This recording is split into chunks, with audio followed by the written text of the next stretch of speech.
Halo, Assalamualaikum warahmatullahi wabarakatuh, teman-teman dan para sahabat dimanapun Anda berada. Sekarang tanggal 17 Januari 2021. Bukan kemarin Jawa nih. Kemarin hari Rabu, tanggal 13 Januari 2021, Presiden kita, Pak Joko Widodo, itu menjadi orang yang pertama disuntik vaksin anti-COVID-19 di Indonesia. Ya. Vaksin yang dipakai adalah Sinovac dari Cina katanya gitu ya. Bersama beliau ada yang lain ya, ada Menteri Kesehatan Bapak Budi Gunadi Sadikin ya. Kemudian ada tokoh-tokoh masyarakat yang lain ya, ada selebritinya juga ya, ada Raffi Ahmad. Dan kemudian kenapa sih kemudian sampai saat ini masih ada aja yang nyinyir macam-macam ya. Itu sebenarnya sudah suatu langkah yang harus kita hormati ya. Saya salut ya bahwa memang sebelum vaksin disebarkan atau mau diedarkan di Indonesia, kan timbul banyak pro dan kontra ya, vaksin mana yang dipakai, kemudian siapa yang pertama kali harus disuntik, dan kemudian tantangannya adalah berani nggak Presiden Jokowi disuntik pertama kali gitu ya. Nah, beliau sudah menerima tantangan itu dan sudah menunjukkan bahwa dia disuntik ya, tapi kemudian tetap aja sih kalau orang nyinyir terus ya. Jadi nanya apa itu sebenarnya, bener nggak yang disuntikin ke dalam Jokowi itu Sinovac ya, bener gak itu vaksin dan lain-lain ya. Aduh, mau gimana lagi sih ya, neranginnya gimana lagi ya.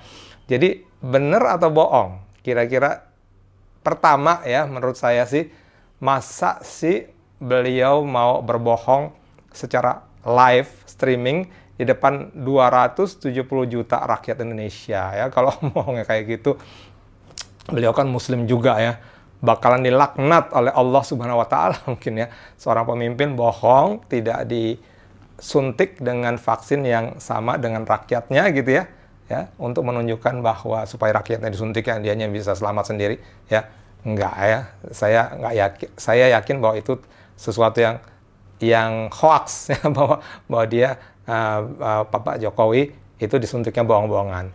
Tapi kemudian yang kedua juga nggak mungkin lah ya kalau misalnya Jokowi disuntik Sinovac gitu ya, atau mau tidak disuntik, padahal dia dan kabinetnya dan timnya ya, tim gugus tugas corona ya di Indonesia itu meyakini bahwa vaksin Sinovac itu adalah vaksin yang memang bagus, bisa untuk mencegah ya ditularkannya COVID kepada tubuh kita ya. Nah, kan mereka yakin bahwa itu bisa menyebabkan mereka jadi anti atau jadi imun terhadap virus tersebut ya. Ya, orang dia sudah yakin begitu, maka masa nggak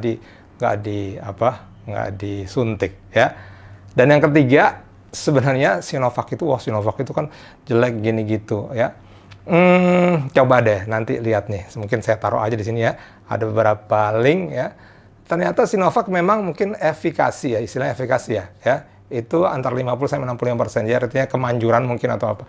Tapi menurut salah satu dokter Tirta, itu sebenarnya Sinovac adalah yang paling aman, 0,1% apanya ya, bukan efikasinya ya. Jadi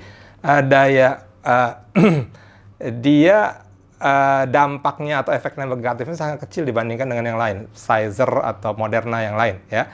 Nah, jadi selain kemudian Pak Presiden, Pak Jokowi dan timnya itu yakin bahwa ini bisa menyembuhkan, ini bisa menjadi suatu vaksin yang bisa menghindarkan kita dari COVID-19, dan yang kedua juga mereka kan melihat ya dengan timnya ya, terdiri dari para pakar dan lain-lain itu, bahwa ini vaksin Sinovac yang paling aman dibandingkan vaksin yang lain ya. Nah, jadi aduh gimana sih ya, masa kayak gituan aja terus kemudian dinyinyir sampai tanggal berapa ini ya, udah tanggal 17 ya. Ya kalau misalnya nggak mau divaksin karena ini dan itu ya silahkan saja, tapi vaksin ini sebenarnya adalah bagian dari vaksin itu harus mencakup 70% dari manusia ya, dari suatu daerah, dari suatu komunitas gitu ya, itu supaya dia efeknya terjadi imunitas massal itu kalau misalnya banyak yang divaksin. Nah, kalau banyak yang tidak divaksin, ya percuma saja vaksin itu dilakukan ya. Jadi mari kita sama-sama berkolaborasi ya, bekerja sama antara pemerintah, antara DPR, DPRD dengan masyarakat umum, para pakar, dokter, ahli virus, ahli epidemiologi dan semua. Kita sama-sama mensukseskan perang melawan COVID-19 ini. Salah satunya adalah siap untuk divaksin, dan vaksinnya insya Allah ya kita sudah dengar ya berbagai macam pendapat dari para pakar, dan tentu saja masa sih pemerintah kita terus mau membunuhi rakyatnya semua dengan memberikan vaksin yang salah dan lain-lain, ya nggak mungkin ya, karena kalau misalnya rakyat nggak ada, percuma aja ada pimpinan ya, rakyatnya nggak dibunuhin semua gitu ya, nggak mungkin ya. Jadi mudah-mudahan kita bisa menjadi warga negara yang lebih matang, lebih dewasa berikutnya, membangun negeri ini menjadi negeri yang jaya, negeri yang maju, negeri yang berkah selama-lamanya. Terima kasih. Assalamualaikum warahmatullahi wabarakatuh.